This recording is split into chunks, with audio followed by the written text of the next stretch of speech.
విశ్వాసము ద్వారానే అన్నీ కూడా సమస్తము సాధ్యమే. హల్లెలూయా. విశ్వాసము ద్వారానే సమస్తము సాధ్యం. విశ్వాసమే నిన్ను ఆ దేవుని యొక్క శక్తితో సన్నిహితము చేసి నీ ఆటంకాల్ని తొలగించడానికి కావలసిన శక్తిని నీకు అనుగ్రహిస్తుంది. విశ్వాసము ద్వారానే నువ్వు ఆ శక్తిని పొందగలవు. విశ్వాసము ద్వారానే దేవుని శక్తిని నువ్వు పొందగలవు, కానీ కన్నీరు ద్వారా కాదు. గమనించండి, కన్నీరు కూడా స్థానం ఉంది ఒక విశ్వాస జీవితంలో. ఎక్కువగా వాక్యం చదివినప్పుడు మనం తెలుసుకునేది ఏంటంటే, కన్నీరు ఎప్పుడు కార్చమంటున్నాడు దేవుడు? మనము ఎప్పుడైతే పశ్చాత్తాపపడమంటున్నాడో, మన పాపముల నిమిత్తం మనం పశ్చాత్తాపపడినప్పుడు మన హృదయాన్ని చింపుకొని, మన బట్టలను చింపుకొని, మన బూడిద నెత్తి మీద వేసుకొని ఏడవమంటున్నాడు దేవుడు. ఎందుకంటే అది విలాపము, అది నిజమైనటువంటి మరి పశ్చాత్తాపానికి ఒక రుజువు లాంటిది. కాబట్టి ఆ సమయాల్లో సాధారణంగా పశ్చాత్తాపముతో సంబంధించింది కన్నీరు. కానీ మన అవసరాల్ని తీర్చుకోవడానికి కన్నీరు కార్చమని లేదు ఎక్కడ దేవుడు. మన అవసరాలు తీర్చబడ్డానికి కావాల్సిన కన్నీరు కాదు, కానీ విశ్వాసం. హల్లెలూయా, ఆమేన్. కాబట్టి కన్నీరుకు స్థానం ఉంది, విశ్వాసానికి స్థానం ఉంది. ఏది ఎక్కడ వాడాలో అది అక్కడ వాడినప్పుడే నువ్వు దీవించబడతావు. సరి అయిన ప్రయోగం అనేది నువ్వు తెలుసుకోవాలి. కాబట్టి దేవుని యొక్క శక్తిని పొందాలంటే, దాన్ని ఆ యొక్క శక్తి ద్వారా నువ్వు విజయం పొందాలంటే నీవు విశ్వాసము ద్వారానే పొందగలవు, కానీ కన్నీరు ద్వారా కాదు. విశ్వాసము ద్వారా సమస్తము సాధ్యమే. ఆమేన్. అయితే ఈ విశ్వాసాన్ని మనం ఎలా పొందగలం? రోమీలకు రాసిన పత్రిక 10వ అధ్యాయం 17వ వచనంలో ఏం రాయబడింది? వినుట వలన విశ్వాసము కలుగును. ఏం వినాలండి? దేవుని యొక్క వాక్యమును వినాలి. నేను ఇంతకుముందు బోధించేటప్పుడు మీకేం చెప్పానంటే, వాక్యము అనే తెలుగు పదానికి గ్రీకులో 2 పదాలు ఉన్నాయి. ఒకటి లోగోసు, ఒకటి రేమా. రేమాకి లోగోస్కి తెలుగులో 2 ప్రత్యేక పదాలు లేవు, కాబట్టే రెండుటిని కూడా తర్జుమాలో వాక్యం అన్నారు. ఇంగ్లీష్లో తర్జుమా చేసిన వర్డ్ అన్నారు. కానీ నిజంగా చూసినట్టయితే గ్రీక్లో రెండు పదాలు, వేరు పదాలు ఉన్నాయి. లోగోస్ అనేదేమో దేవుని యొక్క సంపూర్ణ చిత్తము, మనుషుని పట్ల దేవుని యొక్క ప్రణాళిక యొక్క, దేవుని యొక్క చిత్తం ఏంటో అన్నీ కూడా ఖచ్చితంగా తెలియపరిచేది లోగోస్ అంటారు. రేమా అయితే నీకు ఒక ప్రత్యేకమైన వ్యక్తికి ప్రత్యేకమైన స్థితిలో ఉన్నప్పుడు ఆ ప్రత్యేకమైనటువంటి మాట అది. హల్లెలూయా, ఆమేన్. కాబట్టి మనం గమనిస్తుంది ఏంటంటే, నీవు విశ్వాసంలో ముందుకు నడవాలంటే లోగోస్లో లోగోస్ ద్వారా నువ్వు విశ్వాసం పొందలేవు, కానీ రేమా ద్వారా. ఎందుకు? రేమా అనేది నీకు వర్తించే వాక్యం. హల్లెలూయా. నీ స్వయ జీవితానికి వర్తించే వాక్యమే రేమా. దానికి ఉదాహరణగా మత్తయి సువార్త 14వ అధ్యాయం 29వ వచనం వాడుతూ, ఎలాగైతే యేసు ప్రభు పేతుర్ని నీటి మీద నడవమన్నప్పుడు పేతురుతో మాట్లాడాడు, నీటి మీద రమ్ము అన్నాడు. ఆ రమ్ము అనే మాట శిష్యులందరికీ వర్తించింది కాదు, పేతురు ఒక్కడికే వర్తించింది. నీకు నాకు వర్తించేది కాదు. పేతురికి ఆ సమయంలో ఆ వ్యక్తి అయిన పేతురికి వర్తించినటువంటి ఒక మాట, అది రేమా అంటే. ఆమె చెప్పండి, అర్థమవుద్ది. కాబట్టి ఈ విశ్వాసానికి ద్వారము, తావు ఏంటి అంటే దేవుని యొక్క స్వరమే. దేవుని యొక్క స్వరము ద్వారానే నేను విశ్వాసాన్ని పొందగలను. దేవుని యొక్క స్వరం వినుట ద్వారా నేను విశ్వాసమును పొందగలను. ఎప్పుడైతే నువ్వు దేవుని స్వరం వింటావో ఇంక నీకు అనుమానం అనేది ఉండదు. అది చాలా శక్తితో కూడింది, అది చాలా బలముతో కూడినటువంటి ఒక మాట. అందుకే ఆ దేవుని యొక్క వాక్యం విన్నప్పుడు అన్ని రకాలైన అనుమానాలన్నీ తొలగించబడతాయి. అబ్రహాము 12వ అధ్యాయం ఆదికాండంలో చదివినట్టయితే ఆ సమయంలో దేవుడు వచ్చి అబ్రహాముతో కలిసి మాట్లాడతాడు. ఆ పరిస్థితిలో అబ్రహాము యొక్క వయసు 75 సంవత్సరాలు. అంత వయసు గలటువంటి వాడి దగ్గరికి వచ్చి మరి దేవుడు ఏమన్నాడు? నీ యొక్క గృహమును, నీ తండ్రి వారి ఇంటిని, సమస్తాన్ని నీవు వదిలి నా వెంట రావాలి. ఎక్కడికి ప్రభువా అంటే అది ఎక్కడో చూపించడం లేదు దేవుడు, కానీ నా వెంట రా, వస్తే నేను దీవిస్తానన్నాడు. అయితే 4వ వచనం ప్రకారంగా ఆయన దేవుని యొక్క వాక్య ప్రకారము ఆయన దేవుని వెంబడించాడు అని వ్రాయబడింది. హల్లెలూయా. చూసారా, అంత పెద్దవారు జీవితంలో అంత పెద్ద మార్పుకి లోనవ్వడం అంత సులువైనటువంటి విషయం కాదు. యవనస్తులుగా ఉన్నప్పుడు స్థలాలు మారాలన్నా, ఇల్లు మారాలన్నా, పట్టణాలు మారాలన్నా, దేశాలు మారాలన్నా చాలా మంచిగా అనిపిస్తుంది, చాలా సంతోషకరంగా అనిపిస్తుంది.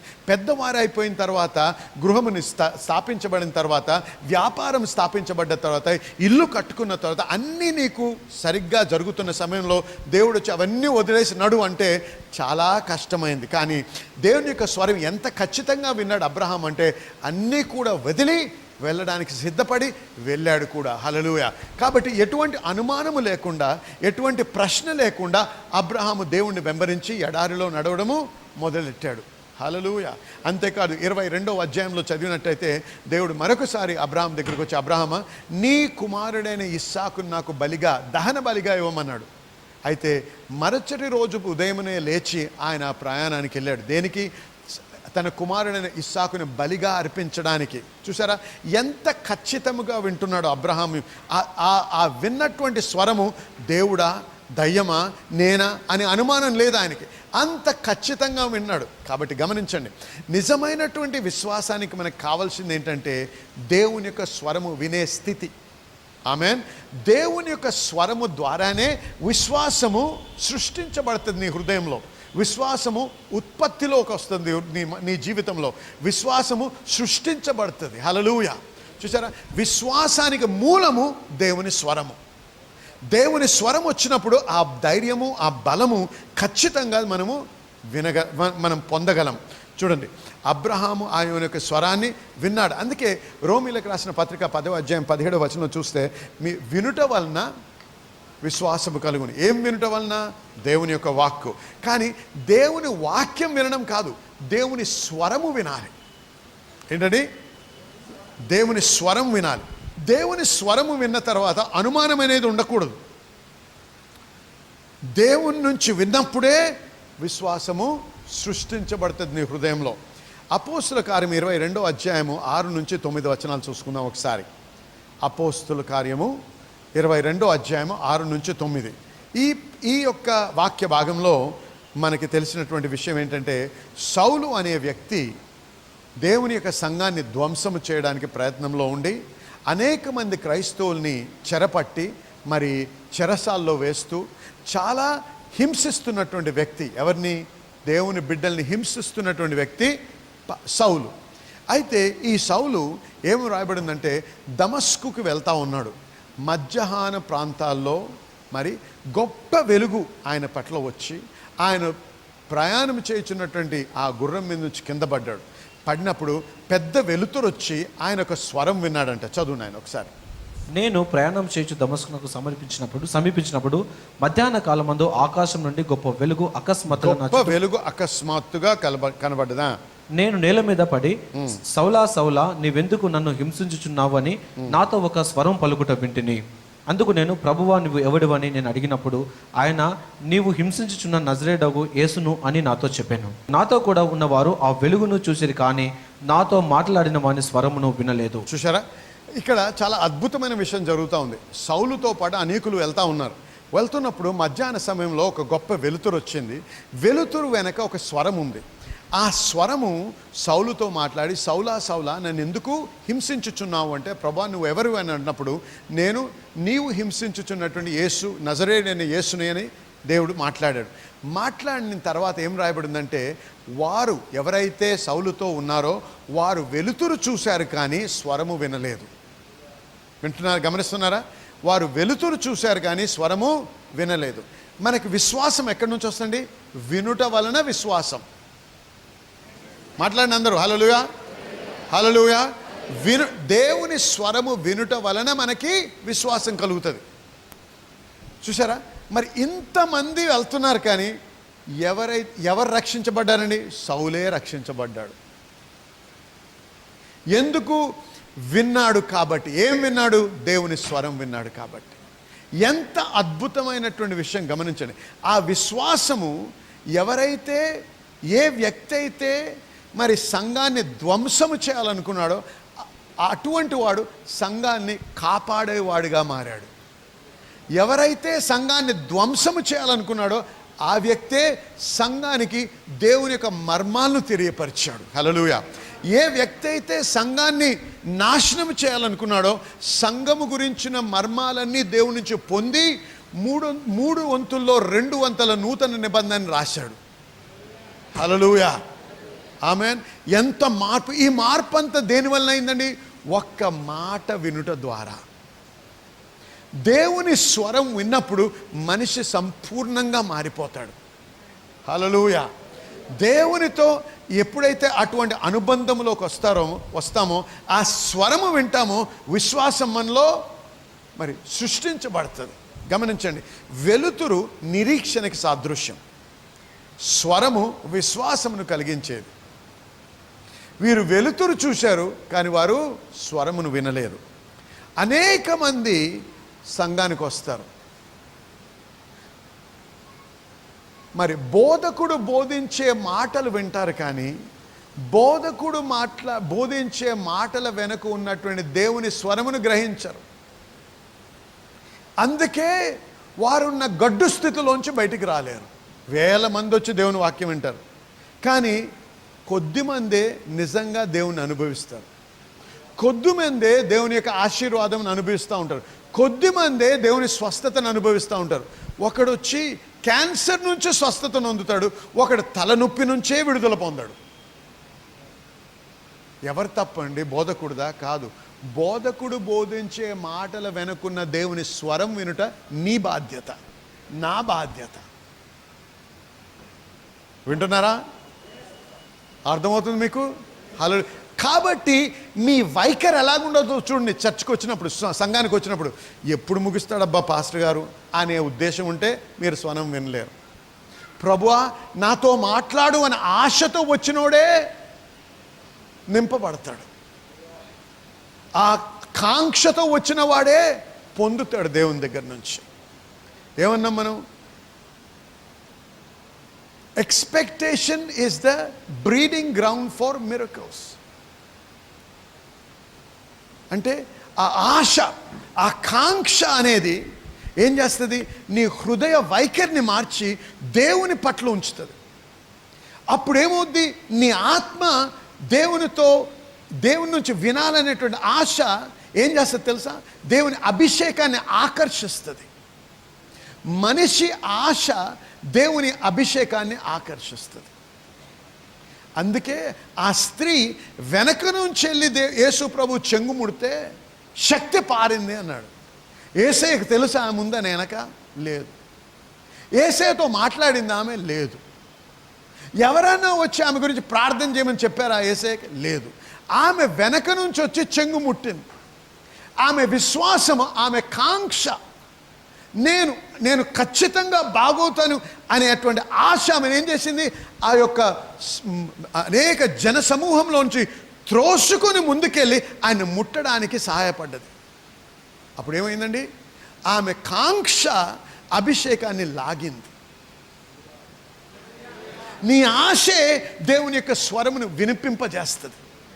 ఆశ లేకుండా సంఘానికి వస్తే నిరాశతో బయటికి వెళ్తావు. హల్లెలూయా. Pastor, this sister for the last 6 months had heaviness on the part of her neck where she couldn't move her head backwards, but now after prayer she's been totally healed and delivered. Instantaneous healing. She can actually do it right now. Praise God. Hallelujah. ఈ సహోదరి తన తలని ఎడమ వైపుకు తిప్పేవారు కాదు, వెనక్కి తీసేవారు కాదు. ఇప్పుడు ప్రార్థన చేసిన తర్వాత దేవుడు తనని తాకారు, సంపూర్ణంగా స్వస్థపరిచారు. హల్లెలూయా. 6 months she had this problem. గత Amen, amen. 6 నెలలుగా సమస్త బాధపడుతున్నారు. Come on, clap your hands and give God some చప్పట్లు glory. కొట్టి దేవునికి మహిమ చెల్లిద్దాం. ఆశ గలవాడు ఖచ్చితంగా ఆశీర్వాదంతో బయటికి వెళ్తాడు. కాబట్టి ఏదో యథాలాపంగా ఏదో సంఘానికి రావాలి కాబట్టి రావాలి, లేకపోతే దేవుడు నన్ను శపిస్తాడేమో, నాకేదో నా నష్టం జరుగుతుందేమో, దేవుని కొరకు నేను వెళ్తున్నాను. దేవునికి అవసరం ఏంటి నువ్వు వెళ్ళడం? ఇక్కడ నీ అవసరతకు నువ్వు రావాలి, దేవునికి అవసరం లేదు. హల్లెలూయా. నీ బాగు కొరకు నువ్వు రావాలి, నీ రక్షణ కొరకు నువ్వు రావాలి, నీ విడుదల కొరకు నువ్వు రావాలి. ఎందుకు? ఆయన స్వరములో నీ యొక్క విడుదల ఉంది. ఆయన స్వరము వినుటల ద్వారా నీకు విశ్వాసం వస్తుంది. ఆ విశ్వాసము నిన్ను విడిపిస్తుంది. ఆ ఆశ ఉందా ఈవేళ నీకు? దేవుని స్వరము వినాలనే ఆశ నీలో లేకపోతే నువ్వు సమయాన్ని వ్యర్థం చేసుకుంటున్నావు. కాబట్టి అందుకే సమయానికి రావాలి. ఆశన్నోడు 11 గంటలకు సంఘం స్టార్ట్ అవుద్దంటే 12కు రాడు.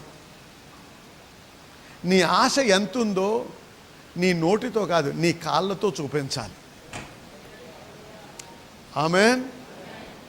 నీ ఆశ ఎంతుందో నోటితో చెప్పకూడదు, త్వరగా లేచి వచ్చుట ద్వారా నీ క్రియ ద్వారా చూపించాలి. ఎందుకంటే క్రియలు మాటల కంటే బలమైనవి.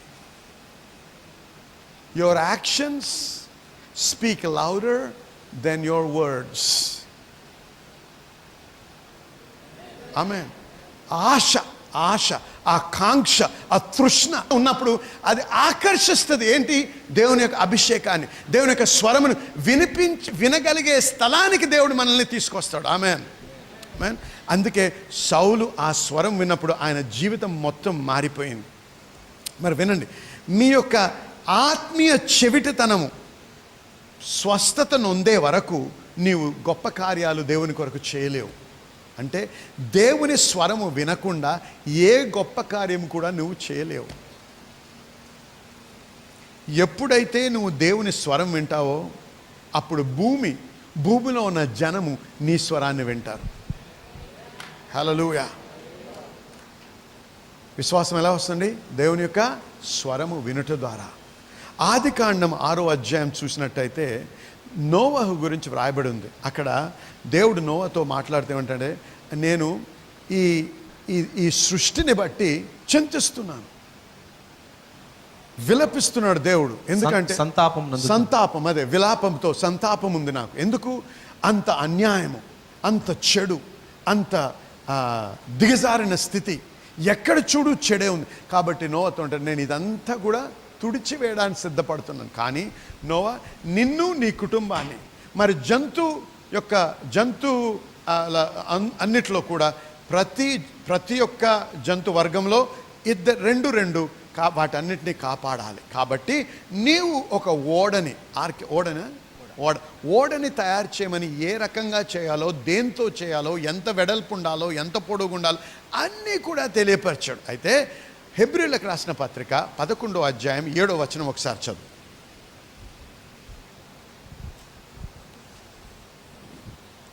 విశ్వాసమును బట్టి నోవహు అది వరకు చూడనటువంటి సంగతులను గూర్చి దేవుని చేత హెచ్చరింపబడి భయభక్తులు గలవాడై తన ఇంటి వారి రక్షణ కొరకు ఒక ఓడ సిద్ధము చేశాను. హల్లెలూయా. చూసారా? ఓడను సిద్ధము చేశాడు. గమనించండి, ఎంతమందికి తెలుసో తెలియదు కానీ నోవహు సమయంలో ఈ యొక్క వరద వచ్చే వరకు కూడా భూమి మీద వర్షం అనేది తెలియదు మనిషికి. ఈ జల ప్రళయం వచ్చినప్పుడే వర్షం అనేది మొదలైంది. అయితే ఈ నూతనమైనటువంటి విషయము నోవాకు చెప్పినప్పుడు ఇలాంటిది ఎప్పుడు జరగలేదు కదా, ఇలాంటిది జరుగుతుందా అనే అనుమానము కూడా లేదు ఆయనకి. ఎటువంటి ప్రాజెక్టు తీసుకున్నాడంటే ఎవడు చూసినా ఎక్కిరిస్తున్నాడు ఆయన్ని. ఏంటయ్యా నువ్వు ఇంత పెద్దది కడుతున్నావు, ఎక్కడికి వెళ్దామని భూమి మీద కడుతున్నావు, నీటికి దగ్గర కూడా లేదే నువ్వు, ఎందుకు ఎవడన్నా పిచ్చోడువా నువ్వు, ఇలాంటి ఎవరు నేను దేవుని విన్నాను. చూసారా? దేవుని స్వరము వింటే విశ్వాసం ఏం చేస్తుంది? దేన్ని కూడా పట్టించుకోదు. మనుషులు విమర్శన్ని పట్టించుకోదు, వారి వెక్కిరింపుల్ని పట్టించుకోదు. ఎందుకంటే ఆ స్వరం అంత గట్టిగా, అంత ఖచ్చితంగా విన్నారు కాబట్టి దాన్ని కాదు అనలేము, అది దేవుడు కాదు అనే స్థితిలో మనం ఉండలేము. ఎందుకంటే అంత ఖచ్చితంగా వింటాం దేవుని యొక్క స్వరాన్ని. నోవా అంత ఖచ్చితంగా విన్నాడు. వినుట వల్లనే ఎప్పుడూ చూడని, ఎరగనటువంటి విషయం గురించి దేవుడు తెలియపరిచినా నమ్మాడు. హల్లెలూయా. ఎప్పుడు చూడనటువంటి, విననటువంటి విషయం. మరి దేవదూత గాబ్రియేల్ వచ్చి మరియతో మాట్లాడినప్పుడు నీవు దేవుని కుమారుని కన్నదవు అంటే ఆమె ఏమంటది? నేను పురుషుడిని ఎరగను కదా, నేను ఇలా ఎలాగవుద్దంటే పరిశుద్ధాత్మ దేవుడిని నీ మీదకి వచ్చి నీ ద్వారా పుట్టబోయే బిడ్డ పరిశుద్ధుడు, దేవుని కుమారుడు ఆమె ఏమంటది, నీ మాట చొప్పున కానిమ్ము అంటది. అంతవరకు దాని తర్వాత ఎన్నడూ కూడా జరగనటువంటి విషయం, ఒకే ఒకసారి. కానీ ఏమేమంది, నీవు చెప్పిన మాట ప్రకారం. ఎంత విశ్వాసం ఇచ్చిందంటే మనుషులు ఎంతగా విమర్శించుంటారో ఆలోచించుకోండి. యవ్వనస్తురాలు, ఇటువంటి దేవుడు వచ్చి నాతో మాట్లాడంటే ఎంతమంది నమ్ముంటారో గమనించండి ఒకసారి. ఎంతమంది ఆమె పక్క నుంచి వెళ్తే గుసగుసగుస మాట్లాడుకున్నారో మనం గమనించండి ఒకసారి. ఆమె గొప్పదా? ఆమె అంత ప్రత్యేకమైందా? ఆమె కుటుంబం మాకు తెలియదా? ఆయన తల్లిదండ్రులు ఎవరో మాకు తెలియదా? అటువంటి ఆమె దగ్గరికి ఎవరన్నా దేవుడు లాంటి వాడు వచ్చి దేవుని బిడ్డ పుడతాడంటే నమ్మగలమా?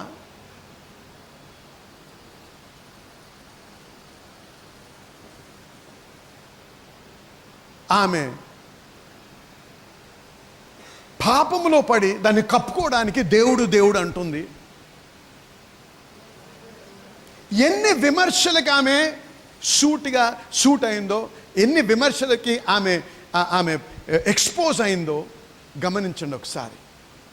దేవుని స్వరం విన్నప్పుడు మనుషులు వెక్కిరిస్తారు. నీ స్వంత వారే నిన్ను సిలువెక్కిస్తారు, నీ స్వంత వారే నిన్ను బాధిస్తారు, నీ స్వంత వారే నిన్ను అర్థం చేసుకోరు. దాని అన్నిటికీ సిద్ధంగా ఉండాలి. కానీ దేవుని స్వరం ఎలాంటిదంటే ఆ మాట ఎంత ధైర్యమును ఎంత బలమునిస్తుందంటే వాటన్నిటిని కూడా మనం పట్టించుకోం. హల్లెలూయా, ఆమేన్. అందుకే విశ్వాసం రావాలంటే మాట వినాలి. గమనించండి, దేవుని యొక్క మాట విన్నప్పుడు అది ఎక్కడ వస్తుందండి? దేవుడు ఆత్మ కాబట్టి ఎక్కడ మాట్లాడతాడు? మన ఆత్మతో మాట్లాడతాడు. విశ్వాసం అనేది మన మనసుకు సంబంధించింది కాదు, విశ్వాసం అనేది మన ఆత్మకు సంబంధించింది. అందుకే నేను నమ్ముతున్నానండి అంటే నమ్మలేదు నువ్వు. నిజంగా చెప్తే అది ఊహ. నమ్మితే నువ్వు అన్నిసార్లు నమ్ముతున్నాను అనవు, పొందాను అంతే. హల్లెలూయా. ఎక్కువ మాట్లాడవు. నిండుకుండా తొలకదు.